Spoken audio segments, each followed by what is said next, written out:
Tony, Tony, bangunlah.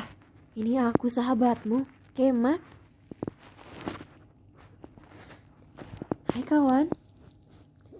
Sudah begitu lama sejak kita bertemu terakhir. Tadi aku mendengar dokter berbicara dengan istrimu. Emilia bukan namanya? Masih tidak bisa kusangka orang seperti kamu bisa memberikan istri seperti dia. Anakku tuh jelek banget, Tony. Masa kamu...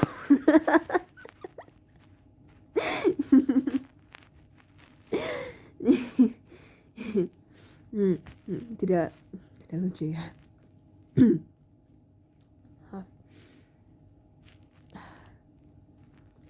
Bagaimana kalau kita berbicara sambil kamu duduk saja? Oh, tenang.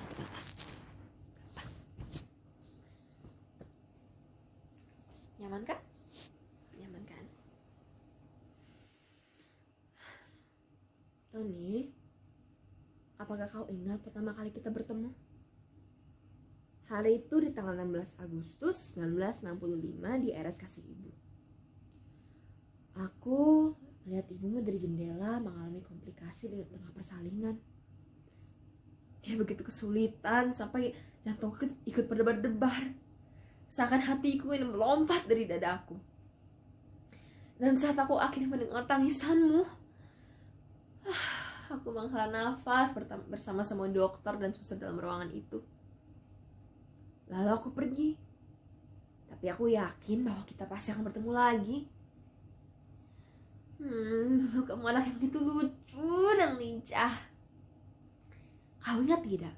Dulu kita paling sering bermain kejar-kejaran. Walaupun aku sih yang selalu mengejarmu dan kau yang selalu berlari. Karena aku tidak pernah bisa menangkapmu. Saking cepatnya dirimu berlari, justru kamu malah terjatuh. Bahkan aku ingat kamu sering mematahkan tulangmu. Tapi aku masih tidak pernah bisa menangkapmu. Bahkan aku tidak pernah bisa dekat. Tapi tak apalah. Aku masih bisa senang melihat kamu bahagia.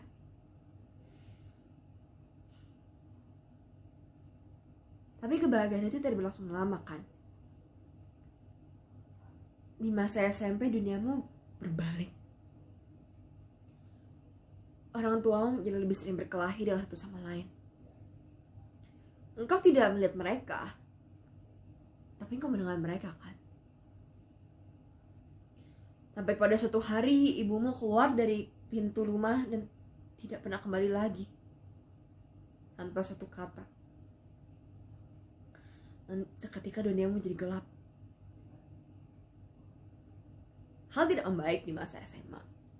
Apalagi saat teman-temanmu memperkenalkanmu dengan namanya bir dan rokok. Yang tadinya kamu minum hanya satu gelas kecil, satu batang, menjadi satu botol, satu pak. Dan setiap malam kau pulang dan disapa oleh ayahmu dengan berbagai makian dan pukulan. Dan semakin banyak kau dimaki dan dipukul, semakin banyak saja yang kau minum dan kau isap. Aku membiarkanmu di saat itu karena aku pikir bahwa ini hanya sebuah fase dalam hidupmu. Hanya akan berlalu. Tapi tidak kusangka betapa salahnya diriku di saat itu. Pikirkan yang buat hatiku sakit. Beberapa bulan sebelum kelulusan, kamu ditemukan mencuri uang dari kepala sekolah untuk membeli alkohol untuk teman-temanmu.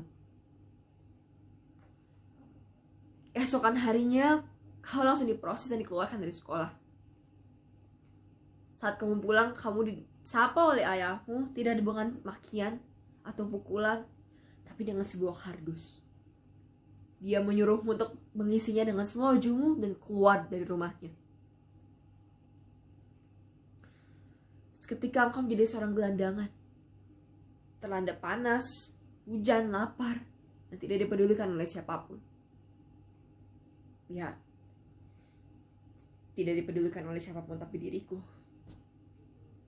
Tapi aku tidak bisa berbuat apa-apa. Aku hanya bisa berharap bahwa kamu masih memiliki daya juang dalam hidupmu di saat itu. Aku masih berharap aku bisa melakukan sesuatu di saat itu. Karena bulan berganti bulan dan tahun berganti tahun dan kamu justru makin parah.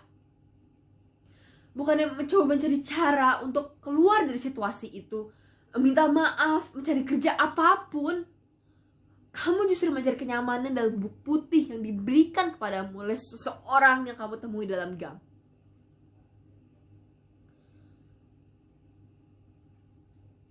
Hatimu menjadi sekelam dan sehitam paru-parumu. Dan suatu malam di tengah hujan, kamu meringkuk di tengah gang dan kamu menutup matamu. Aku yang telah menungguimu dengan pasrah akhirnya kehilangan harapan. Dan aku memelukmu. Aku memelukmu dengan erat dan aku mencoba untuk menimangmu agar kematianmu berlangsung dengan damai. Tapi ternyata masih ada yang sayang denganmu, Tony. Karena kau bangun di ranjang rumah sakit seperti ini dengan ibumu di sampingmu. Dia menangis, air matanya berlinang di atas punggung tanganmu. Untuk pertama kali setelah 12 tahun, kamu akhirnya cukup siuman untuk cukup lama untuk sadar seberapa parah hidupmu telah hancur.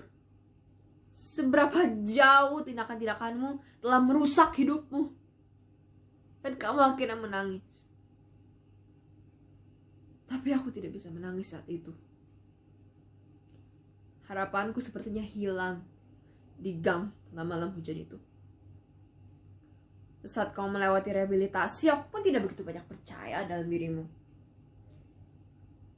Jujur aku terkejut saat aku menemukan bahwa kamu tidak lagi menyentuh sabu atau alkohol. Justru kamu mencoba untuk bekerja kasar, bekerja keras dengan apapun yang bisa kamu temukan. Rokok pun menjadi suatu hal yang jarang. Sampai hafal aku semua komplainmu tentang hidup tanpa gantungan.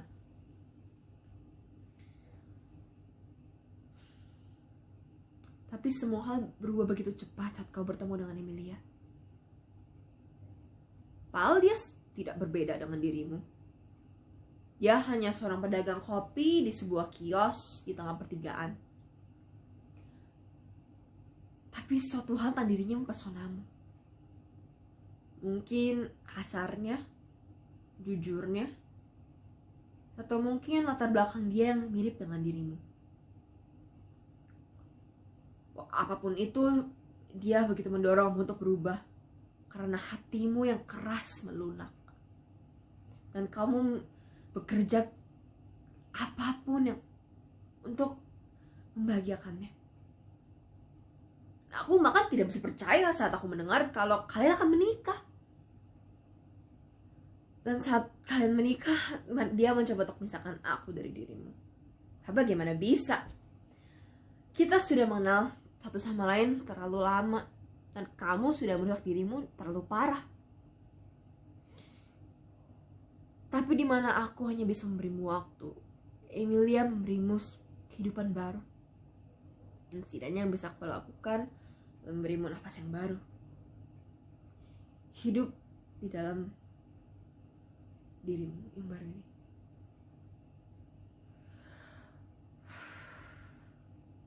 Kamu mengelola bisnisnya bersama. Dan aku masih terkepalang memikirkan bagaimana bisnis kopi Delia tiba-tiba dikenal oleh satu pulau Jawa setelah bertahun-tahun. Kamu menjadi seseorang yang berarti di dalam masyarakat, Tony. Dan aku membiarkanmu bahagia dalam momen hidupmu ini. Karena aku tahu hidupmu tidak akan lama lagi. Dan benar juga, Karena satu kunjungan ke dokter berujung ke sebuah diagnosa kanker paru-paru stadium 3B. Emilia mendorongmu untuk mencoba berbagai cara, berbagai obat agar kamu bisa sembuh. Dan kamu sebenarnya tidak mau. Karena kamu tahu kalau keuanganmu tidak mungkin bisa menutupi semua hal itu. Tapi kamu mencobanya untuk Emilia. Dan kamu makin parah. Seperti tidak ada harapan lagi. Dokter sudah meminta Emilia untuk mencari rumah duka. Dan aku mendengar kamu manggilku lagi. Tapi kali ini kamu manggilku untuk datang lebih cepat. Betapa sedihnya kau hanya mencariku saat kamu dalam keadaan paling terendahmu, Tony. Sekarang aku di sini. Nah, aku yakin kamu sudah lelah. Kamu telah mencoba begitu keras dalam hidupmu. Dan aku bangga padamu. Tapi sekarang sudah waktunya kamu beristirahat, Tony. Dan aku sudah datang menjemputmu. Ibumu sudah menunggu di gerbang akhirat. Marilah kita akhiri permainan kejar-kejaran ini. Tidurlah dengan lelap, kawan. Saat kamu bangun, kita akan bersama lagi.